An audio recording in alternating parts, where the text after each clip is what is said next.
E aí o Lula foi questionado se ele achava certo cidades do Brasil não terem acesso ao metrô.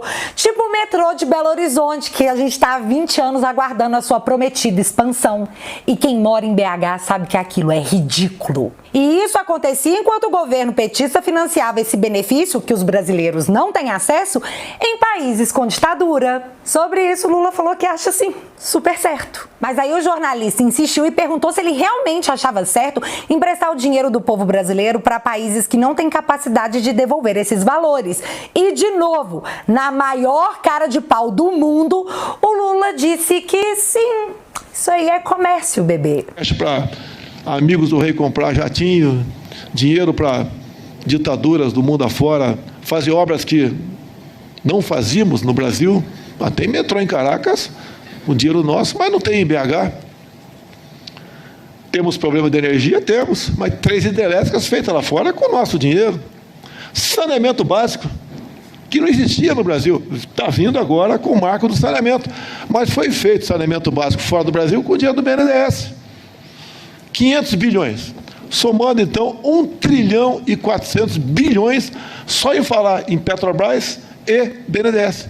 Isso, meus senhores, dá para fazer 100 transposições do Rio São Francisco. Que país rico. Então, você tá sentindo um rancinho, sabe? Que rancinho? Então bate aqui. Lula também disse que a maior derrota aplicada ao PT foi a derrubada do imposto sindical obrigatório. Porque aí o financiamento forçado acabou, né, colega? E aí entra aquele ditado popular que diz que não existe petista grátis. No meio dessa quantidade de barbaridades alegadas pelo próprio, de livre e espontânea vontade, eis que as dúvidas sobre o estado de saúde do Nine começaram a ser levantadas. Matéria da Veja. Até aliados estão preocupados com a saúde e a imprudência de Lula. O Globo. Após declarações polêmicas, aliados fazem um apelo pro Lula. Falar menos é melhor. Óbvio, né? Porque se ele continua falando, ele vai contando todo o planinho aí, ferrou. Metrópolis. WhatsApp de petistas ferve em reação às falas de Lula. Uma Merlin. Blog Cidadania. Desgaste na voz de Lula preocupa aliados. Não só as declarações polêmicas de Lula que têm preocupado os aliados do ex-presidente.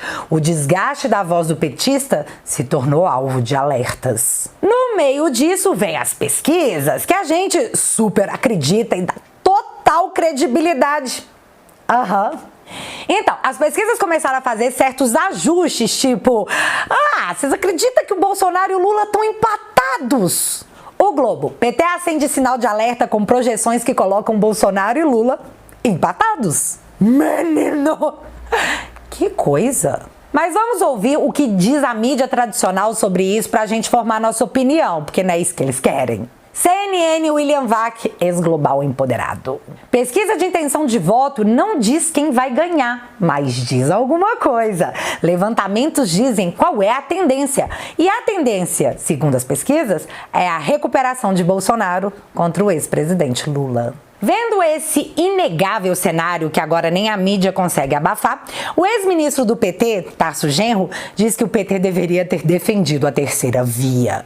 Mas a terceira via não era o Moro? Então o negócio era Moro e Lula juntos? Quem poderia imaginar uma coisa dessas? Eu tô chocada. Chocada.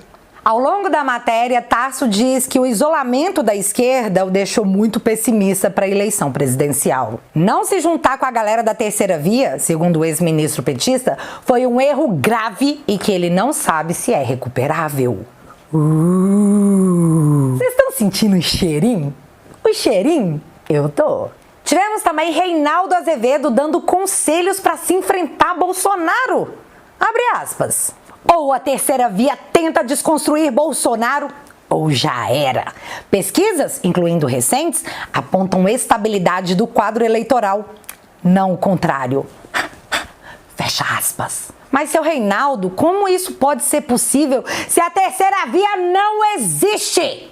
O próprio antagonista, que era um entusiasta, disse o seguinte: a terceira via não vai a lugar nenhum. Com a chapa entre Lula e Alckmin formada, uma parte da mídia até tentou ajudar de alguma forma fazendo a seguinte matéria: Chapa Lula e Alckmin formaliza a maior guinada do PT à direita. Really? Só que tem um erro grave nisso aí. Não foi o PT que endireitou, foi o PSDB que esquerdou. E isso fica claramente desenhado nessa matéria aqui que colore toda a situação. Aliás, o Lula fez um post sobre isso. Chamo você de companheiro Alckmin e você me chama de companheiro Lula. Ah, agora eles são companheiros, por determinação do Lula. E assim começa o ato final do Teatro das Tesouras, que não engana mais ninguém. E só para encerrar esse assunto, por hora, eu não acredito em pesquisa eleitoral, mas se as pesquisas estão dando essa virada evidente, é porque o barco do Nine está afundando de maneira irrecuperável e começou o salve-se quem puder.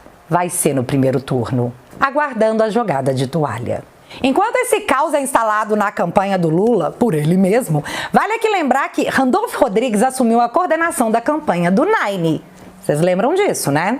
Afirmo que meu papel será muito mais útil nessa contenda em ajudar a construir um novo tempo para o Brasil, aceitando o convite honroso e gentilmente me formulado pelo presidente Lula, nesse momento, principal representante das forças de oposição em nosso país. Semana passada, o Randolph já expressava preocupação com o andamento das coisas, tanto que ele disse que havia sim o risco de Lula perder para o Bolsonaro. Só que Randolph está à frente da coordenação do Lula, né? Algo tinha que ser feito para resolver esse quadro catastrófico. Já sei. E se a gente criasse uma CPI nova contra o governo? Poderíamos desgastá-lo bastante com a mídia repercutindo tudo que a gente fala. Isso, uma CPI. Muito gênio eu. Então começa a saga de Randolph para coletar assinaturas para instalar a CPI do MEC. Plano perfeito, uma linda cortina de fumaça na campanha do Nine, boicotada pelo próprio Nine, promovida por seu coordenador de campanha. O que poderia dar errado? Não assinei a CPI e, no entanto, meu nome constava no rol de assinaturas da CPI. O que eu vou pedir para Vossa Excelência? Primeiro, não aconteceu comigo, não fui a primeira.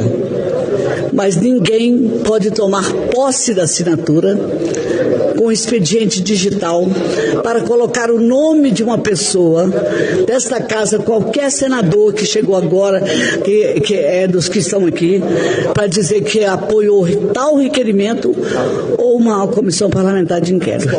Isso é uma assinatura fraudada no Senado. Na verdade, mais uma, né? Mas eu já te conto. A defesa do Randolph perante a alegação da senadora foi essa aqui. Mas já que se citou isso, uma pergunta preliminar à mesa. Há algum registro sobre a mesa de pedido de comissão parlamentar de inquérito? Não, absolutamente nenhum, senador. Perfeito. Então... Perfeito. E o que ele quis dizer é que, eu não entreguei nada pro presidente da casa, então não é nada oficial, hein? Não é oficial, não tá valendo. Muitos senadores se manifestaram sobre essa possível fraude na Casa do Povo para a instalação de uma CPI política visando ganhos políticos em ano eleitoral. Paga por você. Atrás e vim aqui que eu não entendi realmente isso e até quis saber. Uma CPI que é para, segundo dizem, apurar se alguém intermediou alguma coisa no Ministério, intermedia a assinatura de uma senadora na própria CPI? É isso, é qualquer preço. Qualquer preço.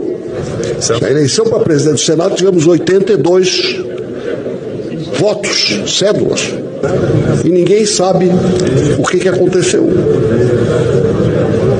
Então Randolph reapareceu pagando de moleque doido, porque ele disparou a rir. Nossa, como é engraçado. Esquecido, mas obrigado, presidente. Bom, recomposto, depois disso... Recomposto. Presidente, é só fazer minhas as palavras. Só fazer minhas as palavras. Apresentar... Se Vossa Excelência quiser, eu posso passar a palavra a um outro senador até Vossa Excelência se recompor. Perfeito, presidente. Então, Vossa Excelência tem o prazo para se recompor. É o famoso, tô rindo, mas é de nervoso. Aí a gente volta para a cara da senadora Rose de Freitas para escutar dela o que ela achou dessa troca de risadas do Randolph e o presidente da casa perante algo tão sério. Institucional de assinar, participar, apoiar e conduzir processo dessa casa que diz respeito ao nosso mandato público. Não achei graça. Pelo contrário, continuo indignado. Presidente Pacheco disse que vai investigar isso, viu? Muito séria essa parada, a gente vai investigar.